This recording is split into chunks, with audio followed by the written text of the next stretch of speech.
And I would say to all of you, if you're ever facing a decision in your life, this is kind of a good rule of thumb, because you always have to ask yourself, is this not right for me, or am I just useless and lazy? And looking for an easy way out, right? Because some people are more prone to that than others. If you're not very conscientious, for example, you're going to be more prone to that sort of thing. But it's good to keep yourself in check. And so maybe you're not doing very well in your job, and you think, well, I should either do a better job at my job, or maybe I should find a new job. And it's hard to do better at your job. And so then you might wonder if your decision to find a new job is just an escape. Do you have a better plan? And if the answer is no, well, that's not a very good plan. But if the rule is you'll only escape to something equally or more difficult, or more challenging, let's say, then kind of check yourself against your own temptation. You will never win at the highest level until you can hold two competing ideas in your head. And here are the two ideas. Idea number one, this is going to take me 10 years. Idea number two, I'm going to make it happen today. And I'm going to ask myself every day, why didn't it happen today? What thing did I not do? What skill set am I missing? What am I going to have to do? What's the next massive leap forward? But it's going to take 10 years and only actually going to happen for me if I'm going all out every day like it has to happen right now. I and other successful people wake up every day doing the same thing, fighting back against the distractions, the fears, the doubts. And we learn over time, we build into a habit, just spend more time having control instead of more time being out of control. Every day is an opportunity for you to start taking control of your life. The first step. Don't be anxious. The second step, concentrate on what you have to do. Fix your eyes on it. Remind yourself that your task is to be a good human being. Then do it without hesitation. There are few people who have decided within themselves, I've got what it takes to make it. They're not afraid about tomorrow because of how they see themselves, because of what they feel that they deserve, because of what they feel that they can create for themselves. Because these people have decided, as they look at the future, as they look at themselves, there's a way. Where there's a will, there's a way for me. You begin to create a way out of no way. And when you have that kind of consciousness, when you have that kind of spirit, nothing can stop you. Nothing. At dawn, when you have trouble getting out of bed, tell yourself, I have to go to work as a human being. What do I have to complain of if I'm going to do what I was born for, the things I was brought into the world to do, or is this what I was created for? To huddle under the blankets and stay warm, so you were born to feel nice. Instead of doing things and experiencing them, don't you see the plants, the birds, the ants and spiders and bees going about their individual tasks, putting the world in order as best they can, and you're not willing to do your job as a human being? Why aren't you running to do what your nature demands? You don't love yourself enough, or you'd love your nature too and what it demands of you. Casting aside other things, hold to the precious few. And besides, bear in mind that every man lives only the present, which is an indivisible point, and that all the rest of his life is either past or is uncertain. Brief is man's life, and small the nook of the earth where he lives. Brief, too, is the longest posthumous fate, void only by a succession of poor human beings who will very soon die and who know little of themselves, much less of someone who died long ago. Just that you do the right thing. The rest doesn't matter, cold or warm, tired or well rested, despised or honored, dined or busy with other assignments. Because dying too is one of our assignments in life. There was wealth. To do what needs doing. Look inward. Don't let the true nature of anything elude you.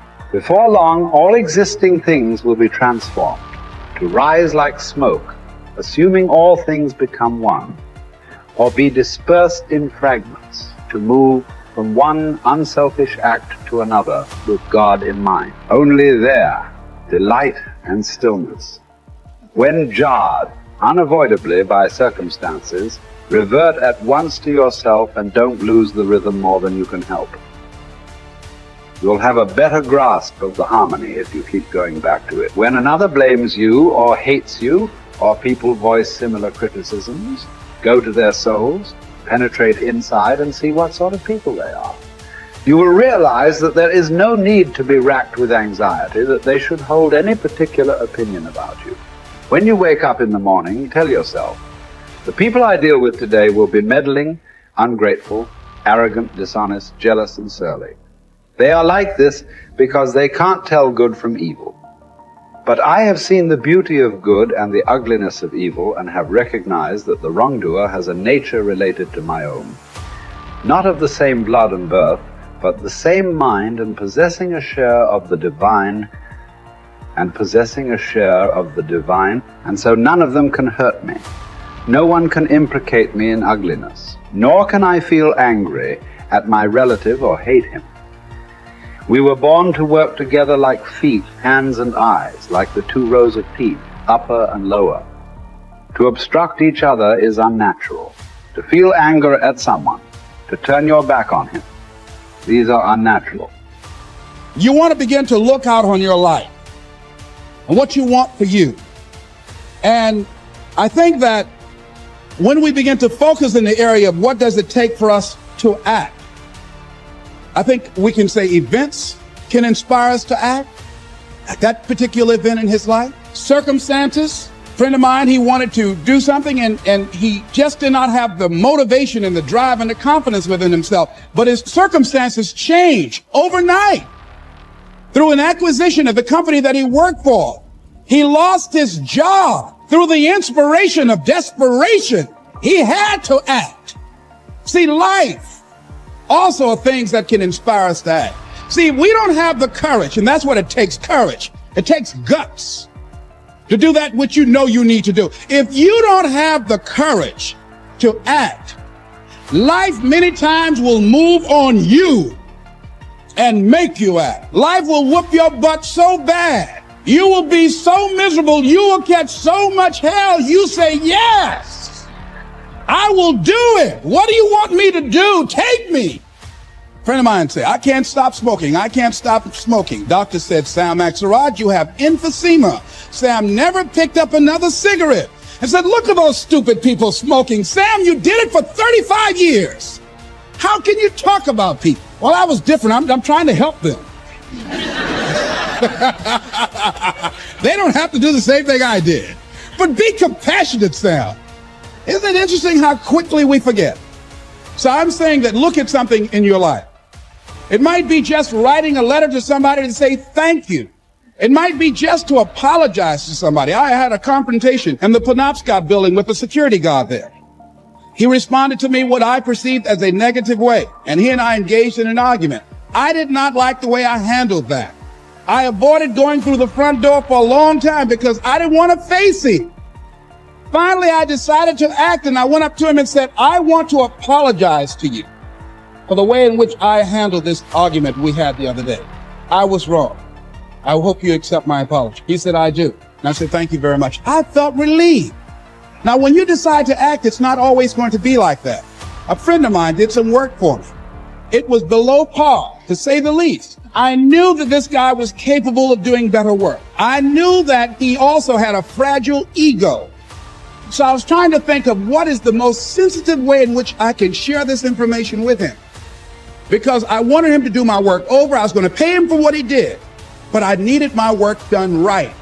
But I was afraid that I would hurt his feelings. So I was very, very meticulous in how I approached him. And I said, let me share this with you. You know I care about you and that you're a very talented and gifted person. And you and I both know that what you have given me is not a true reflection of your talents and abilities. And I'm saying, let's go back in the studio and do this again. And he said to me, I'm going to forget you ever said that. I was wiped out. He never spoke to me again. Now, when you decide to act, you're going to have some people like that. We're no longer friends. I lost sleep over that, ladies and gentlemen. I said, I can't believe that. I remember sitting up one night looking at the phone. I said, I gotta call him. He said, no. And I said, no, forget that. I called, man, look here, we've been knowing each other too long to allow this to come between us. He said, don't call me anymore. And hung up. And then I wanted to think about what can I do to make it up to him? And then something came to me, less. What do you have to prove? See, many things we don't do is because of the fact we want people to like us. There's some necessary losses in life. When you decide acting in your best interest, you're going to lose some friends. Everybody's not going to approve of you. There's some people that won't like you. Who do you think you are? You're arrogant. What do you think you can do? You think you can get away with that? You're selfish. Thanks, I got that. It's my life. And so what I'm saying to you is that as you begin to look out on your life, this is challenging. This is not easy acting. So what are the things that we can begin to do to harness our will? Number one, you've got to bring it out and look at it. You got to take the power out of it. You've got to expose it to the truth. And the truth is that it has no power over you. So write down something you want to act on, but for some reason that you've been holding back, and look at it. The next thing is, ask yourself the question, is it helping you to continue to put it off? If it's an asset for you to continue to procrastinate, then continue to do that. But if it's a liability for you, if it's causing you some mental and some emotional challenges, or perhaps a financial problem, look at that. Examine that for what it is. Next step, ask yourself, what's blocking you? What's preventing you from acting? Why don't you have the courage to handle that? Why won't you face that? What are you running away from? What kind of avoidance behavior are you engaged in? Next is, what is the worst thing that can happen when you take action? So I looked at that and I said, what's the worst thing can happen when I tell him this? He can say, I don't like you. And he did. Now what happened? I experienced that. I looked at that. I saw that. And guess what, ladies and gentlemen? I didn't die. My feelings were hurt a little bit. I lost some sleep about it. And sometimes I think about it when I drive past his house, but I'm still here. It's uncomfortable, but it's okay. Doesn't bother me anymore. I've gotten used to it now.